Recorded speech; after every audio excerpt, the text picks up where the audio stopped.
Bonjour à toutes et tous. Bienvenue au congrès de l'ASFAR et voilà, je vous remercie d'être présents. Je pense qu'on aura quelques retardataires qui ont été surpris par la queue pour retirer les badges, mais on va essayer de tenir les délais et de commencer sans retard. Donc je m'appelle Fanny Boone, je suis MCUPH en réanimation polyvalente au CHU de Toulouse.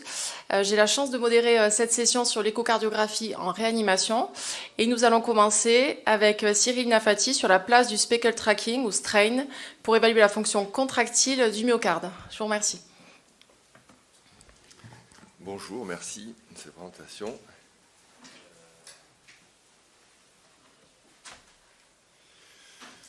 Alors, je m'appelle Cyril Nafati, je suis médecin réanimateur au CHU La Timone à Marseille dans le service de réanimation polyvalente et des pathologies du foie.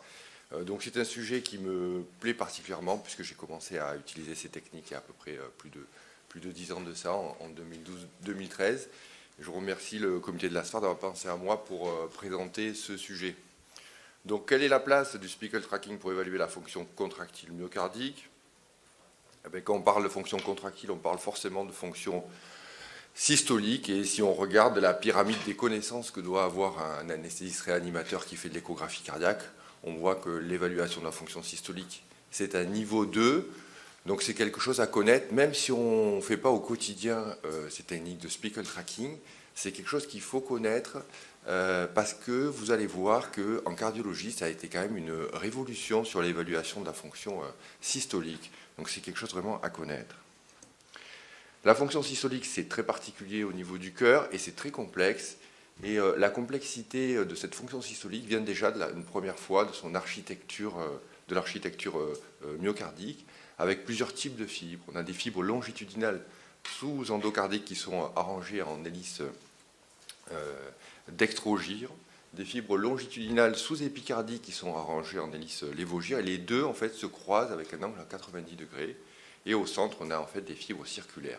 De cette architecture particulière va en découler une contraction particulière qui va se faire selon 4 mouvements. Un premier mouvement qui est une contraction radiale et un épaississement de la paroi, un raccourcissement concentrique, un raccourcissement longitudinal et une rotation antihoraire.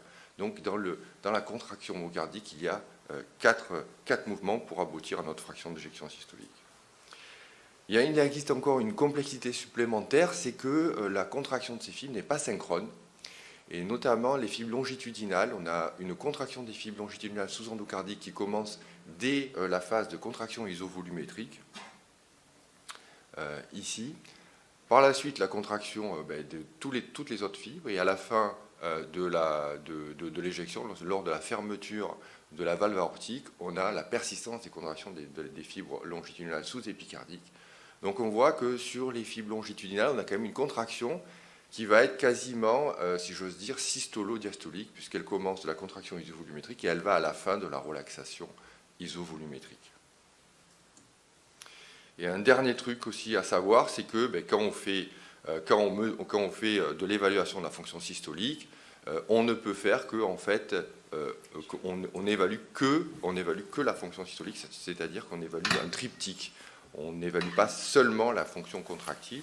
Et à chaque fois, dans tous les critères, peu importe le critère qu'on va étudier, on va évaluer un triptyque qui est contractilité, précharge, post-charge. Alors on imagine bien que chez un patient parfaitement stable de cardiologie qui vient à ses consultations régulièrement, le fait que les conditions de charge soient stables, la variable, ça va être la contractilité.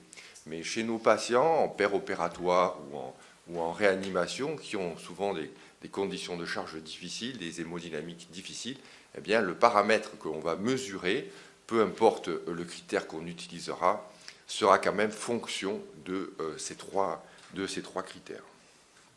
Alors, que nous dit la littérature pour l'évaluation de cette fonction systolique ? Donc, si on reprend la littérature des cardiologues et les recommandations à la fois des sociétés savantes américaines et européennes, on voit que cette évaluation, la pierre angulaire de l'évaluation systolique, est basée sur les variations du volume télésystolique et télédiastolique, avec comme pierre angulaire la fraction d'éjection ventriculaire gauche, qui est évaluée par méthode de Simpson, pour lequel on peut s'aider soit d'échographie de contraste, soit même de techniques de 3 dimensions. Et depuis quelque temps, depuis quelques années, est apparu un nouveau critère qui est recommandé par ces sociétés savantes en première intention,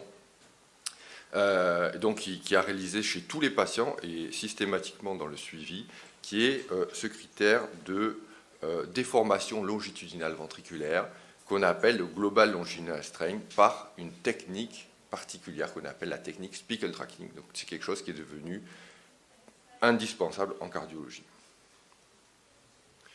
Alors qu'est-ce que c'est que cette technique particulière, le 2D Strain Spiegel Tracking? D'abord le strain c'est très simple, c'est une déformation d'un objet par rapport à sa position d'origine.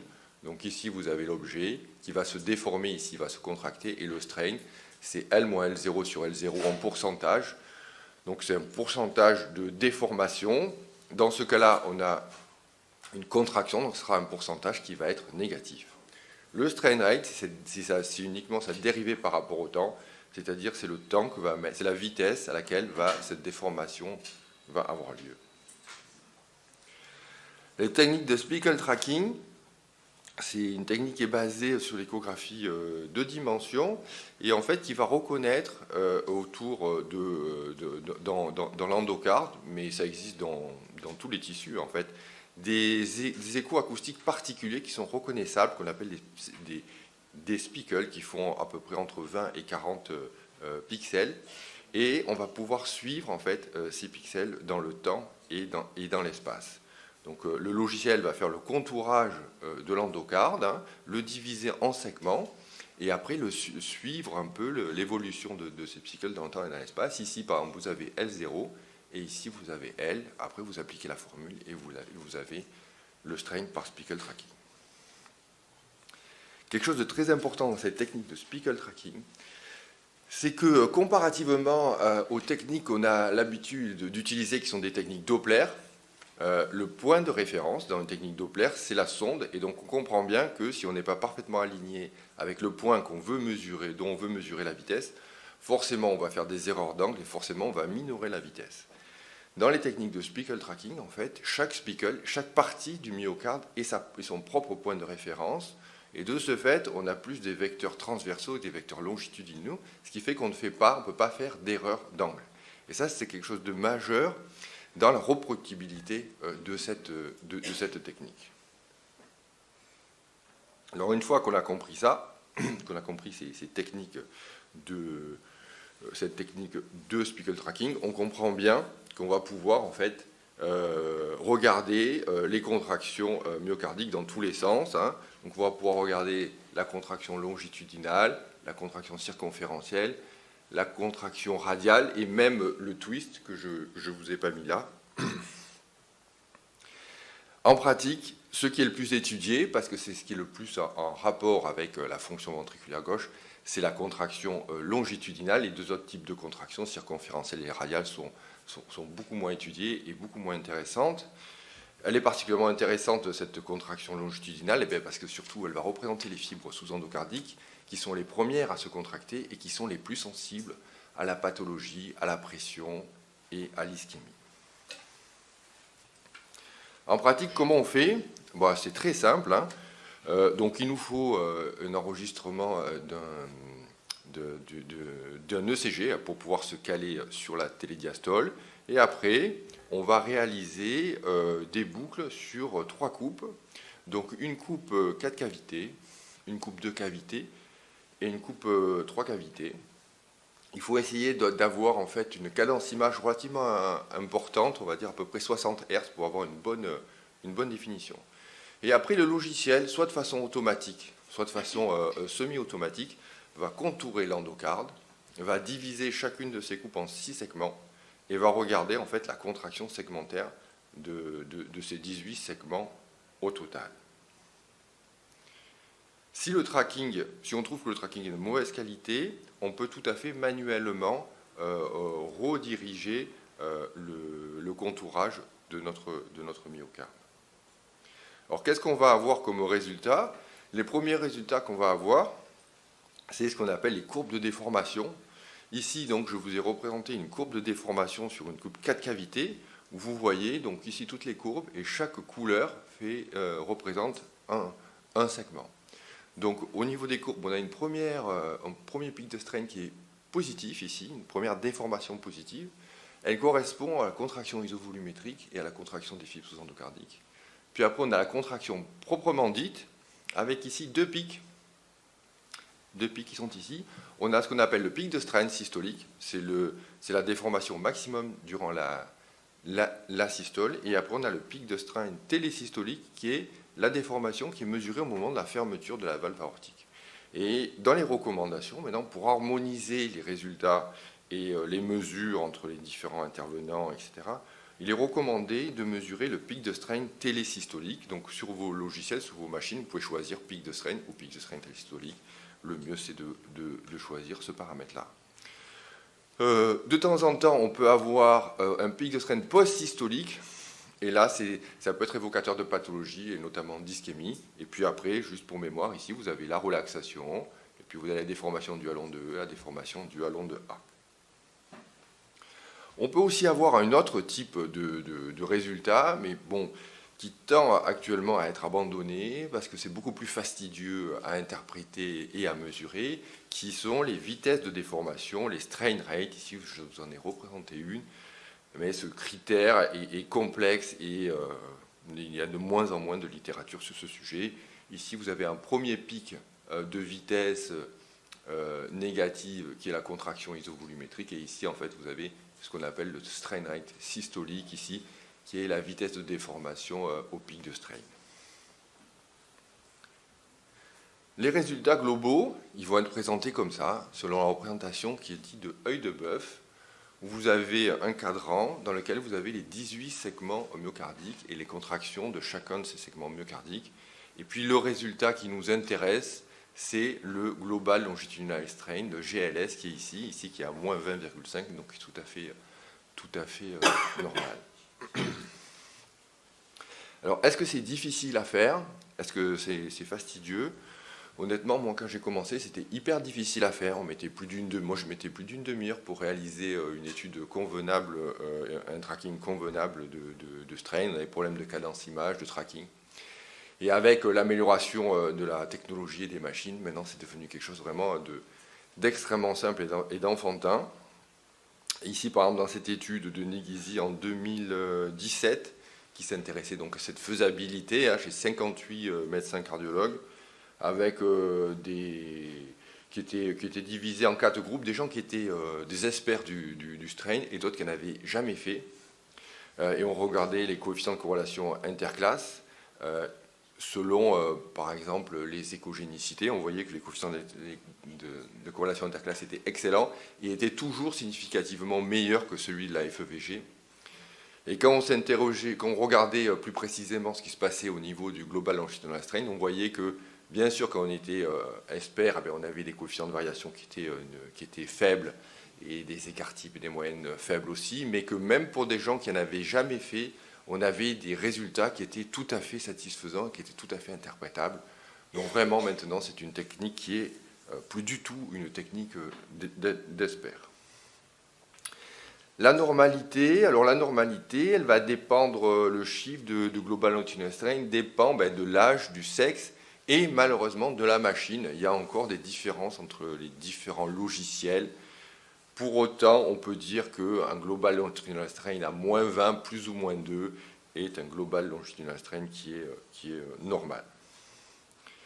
Juste une petite aparté, c'est que quand on fait du speckle tracking, on fait du contourage. Donc on a une coupe 4 cavités et une coupe 2 cavités, donc on a en fait la fraction d'éjection Simpson. Certains logiciels nous la donnent en même temps que le Global Longitudinal Strain, donc on aura la fraction d'éjection lorsqu'on fait en plus de notre critère de déformation. Alors quel va être l'intérêt de ces déformations longitudinales par rapport à la FEVG? Parce qu'on sait que depuis très longtemps, que la FEVG, ça a une relation inverse avec la mortalité qui est très bien corrélée, et que au plus la FEVG est basse, et au plus en fait les patients vont mourir toutes causes confondues.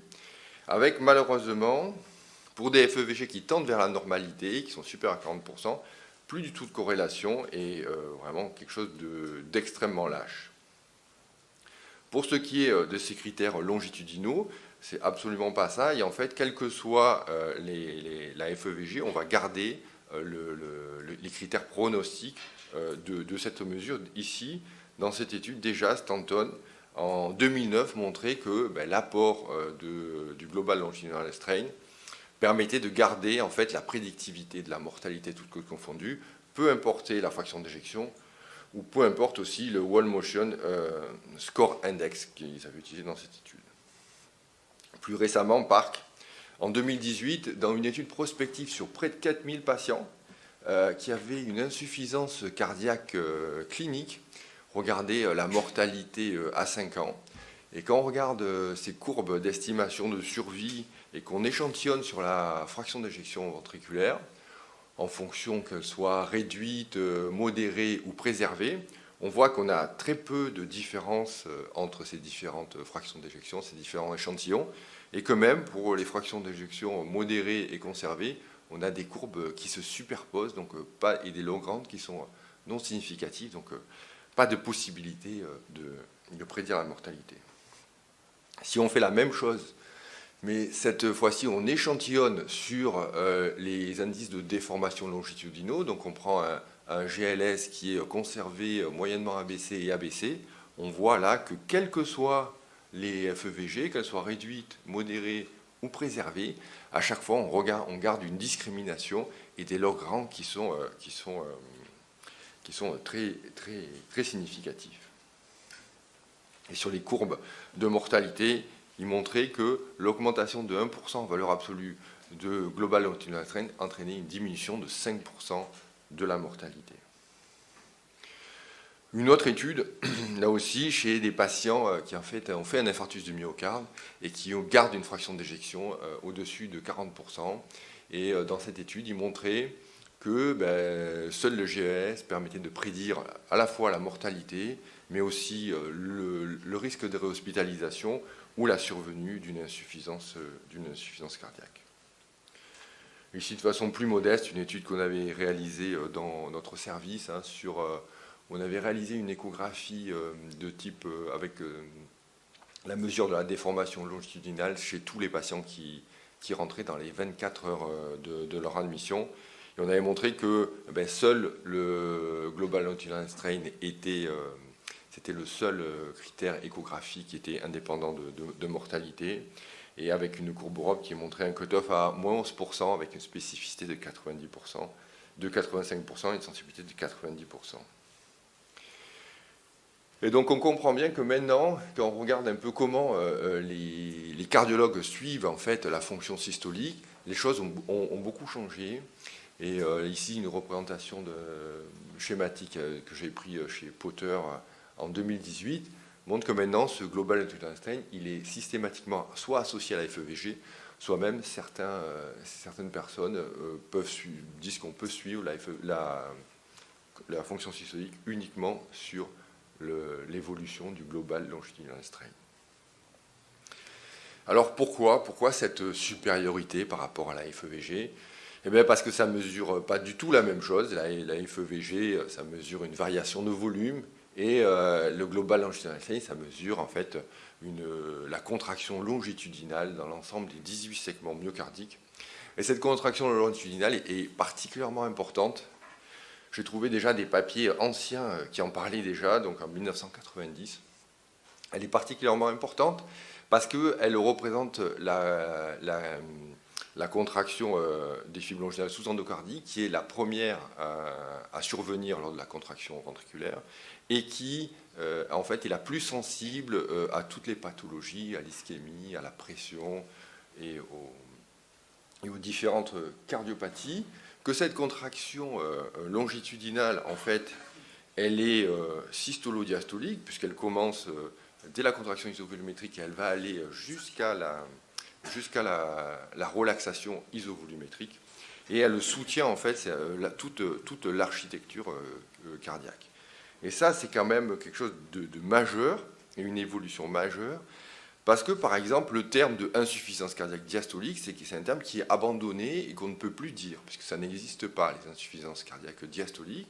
Et maintenant, on parle d'insuffisance cardiaque à FEVG préservé, parce qu'on a montré que ces insuffisances cardiaques à FEVG préservées, il y avait un trouble systolique, vu qu'il y avait un défaut de contraction complexe des fibres longitudinales. Donc de là, une fois qu'on a fait ces constatations, on peut bien imaginer que ce critère il va être primordial et extrêmement intéressant dans tous les différents types de dysfonction ventriculaire gauche, notamment quand elles sont asymptomatiques ou que les FEVG sont préservés. Une des plus étudiées, c'est les cardiopathies qui sont induites par les chimiothérapies cardiotoxiques, où là, la mesure de cette déformation longitudinale est rentrée dans les recommandations internationales et où il est nécessaire de faire et de suivre ces déformations lors de ces traitements. Pour exemple, ici, là, vous avez la représentation œil de bœuf d'un patient avant sa chimiothérapie par anthracycline, avec, vous voyez, un indice global, je ne le vois plus bien, mais je crois qu'il est autour de 20%. Et puis après 3 mois de chimiothérapie aux anthracyclines, vous avez un patient qui cliniquement n'a aucun signe, il a une FEVG normale. En revanche, il a une altération très importante de sa fonction longitudinale, qui est une altération qui est supérieure à une diminution de 15% de sa fonction longitudinale. Et donc ce patient, il va falloir arrêter les anthracyclines, parce que si on continue, eh bien, il va développer une cardiopathie, une insuffisance cardiaque symptomatique et une chute de sa fraction d'éjection.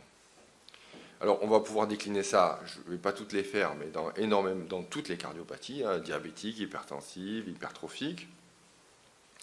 Ça a été étudié aussi dans la cardiopathie septique, où là, par exemple, dans cette méta-analyse de Sanfilippo en 2018, donc, où il y avait eu 8 études et 800 patients, qui s'intéressaient donc à ces taux de déformation pour voir si le fait d'essayer de mettre en évidence la cardiopathie septique avait une conséquence sur la mortalité. On voit que ceux qui avaient des global longitudinal strain pathologiques, en tous les cas défavorables, mouraient plus que ceux qui ne l'avaient pas, et rien pour la FEVG.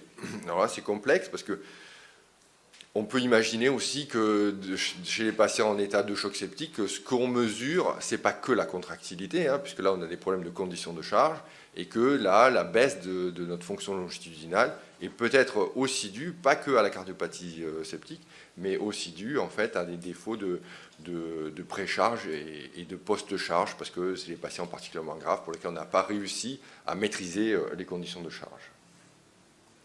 Une étude là qu'on est en train de soumettre dans le service, où on a fait donc, 6 études de déformation longitudinale chez nos patients cirrhotiques, et on a montré que chez tous les patients cirrhotiques graves, ils sont tous altérés, et que ceux qui sont plus altérés meurent plus que les autres.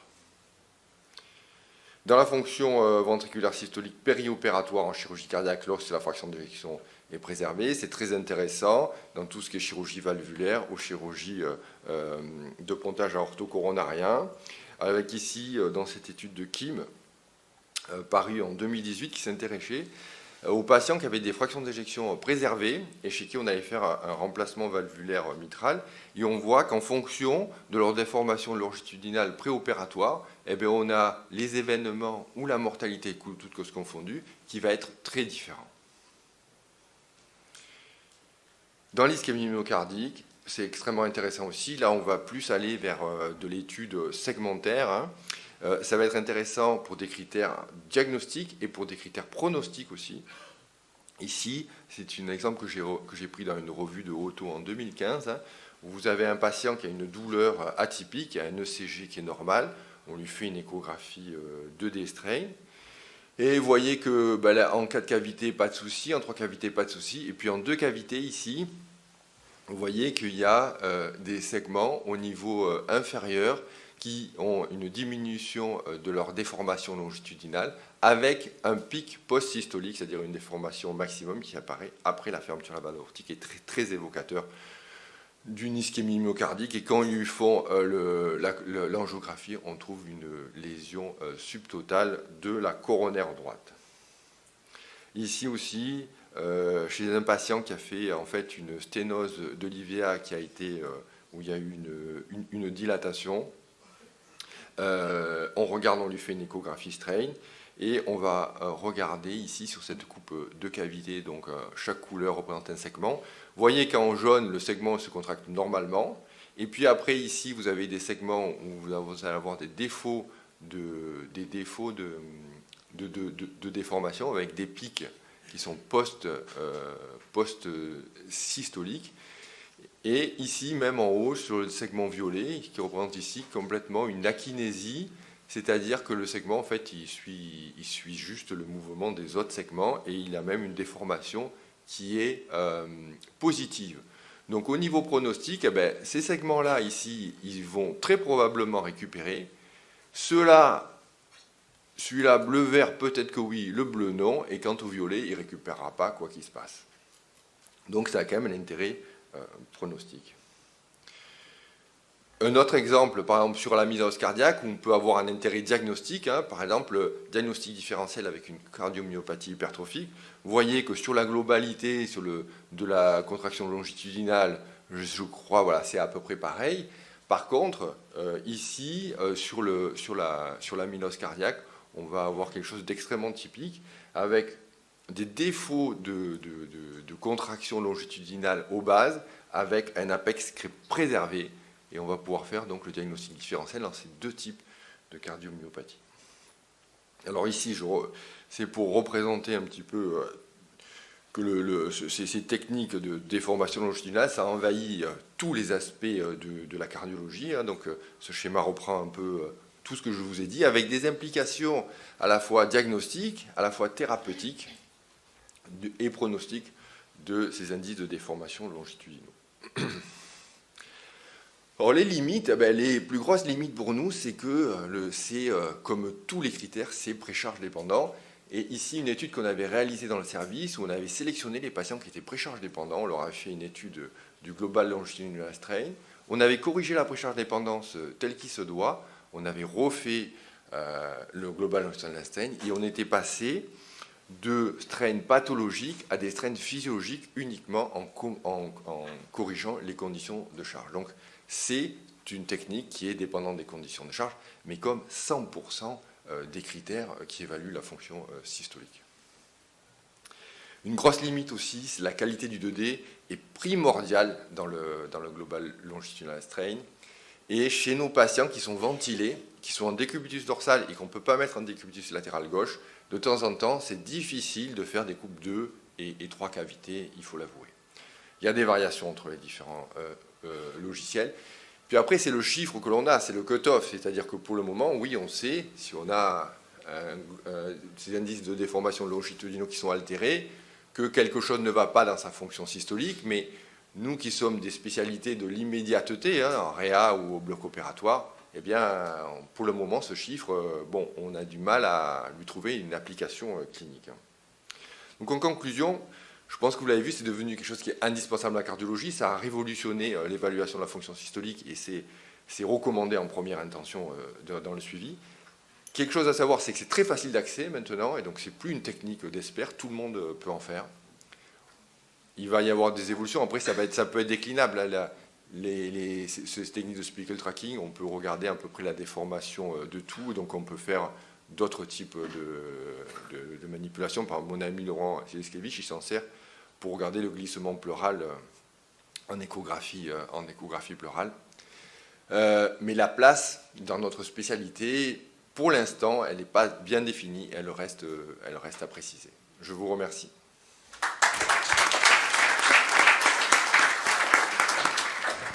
Merci beaucoup Cyril. Est-ce qu'il y a des questions dans la salle ? Qui l'utilise au quotidien ou qui l'a déjà utilisé ? Pas grand monde. Donc moi j'ai bien fait pour la synthèse, c'est plus une technique d'expert, que finalement selon les logiciels les normes peuvent varier, mais on est plutôt aux alentours de moins 20%, et on discrimine plus que la FEVG. La dysfonction ventriculaire gauche. Est-ce qu'on peut imaginer une stratification du risque préopératoire, comme on l'a vu pour la chirurgie cardiaque dans d'autres... Bien sûr, oui. Et est-ce que ça pourrait nous faire modifier nos pratiques d'anesthésie, par exemple ? Alors, modifier les pratiques d'anesthésie, je ne sais pas. Après, stratifier le risque cardiaque, oui. par exemple, pour la transplantation hépatique, on sait que d'avoir ces problèmes de déformation longitudinaux en préopératoire, eh bien, on a plus de complications cardiovasculaires post-opératoires. Et je pense que c'est déclinable dans à peu près toutes les chirurgies. Hein, voilà. Et est-ce que si on dépiste en réanimation des anomalies du strain, est-ce que ça doit nous faire aller à la coronarographie, par exemple? Non. Non, ça ne doit pas faire aller à la coronarographie. C'est quelque chose qui reste encore à déterminer. En réa, on a très souvent des anomalies du strain, puisque c'est quelque chose qui est extrêmement sensible. Mais voilà, c'est quelque chose qui est dépendant de plusieurs choses, de la contractilité, de la pré-charge, de la post-charge. Alors déjà, moi je pense qu'en réanimation ou au bloc opératoire, si on voit si on se met à mesurer le global longitudinal strain et qu'on voit qu'il est très effondré, un des premiers réflexes à avoir, c'est de se demander si déjà notre patient n'est pas en zone de grande précharge dépendance. Après, pour tout ce qui est ischémie, etc., et les analyses segmentaires, honnêtement, là, par contre, c'est quelque chose de plus compliqué. Je pense qu'il faut laisser ça au cardiologue. Nous, il ne faut pas qu'on aille prendre des décisions thérapeutiques sur l'analyse segmentaire et des courbes de déformation, etc. C'est quand même trop précis. Merci beaucoup. Des questions? On a une question par là-bas. Tu peux les récupérer. Est-ce qu'on peut amener un micro, s'il vous plaît?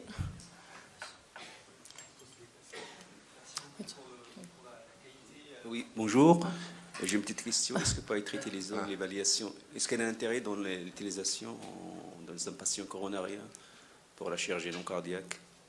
Oui, tout à fait, ça a un intérêt. D'ailleurs, je l'ai montré, hein, en évaluation en périopératoire, en chirurgie cardiaque, c'est un intérêt majeur, hein, notamment que lorsque la fraction d'éjection est préservée. Et on a vu que dans la chirurgie à la fois de pontage orthocoronarien ou de la chirurgie valvulaire, ça me permettait de prédire les complications post-opératoires. Donc oui, c'est un intérêt. Ouais. On a le temps pour une dernière question, docteur Porta-Bonnette.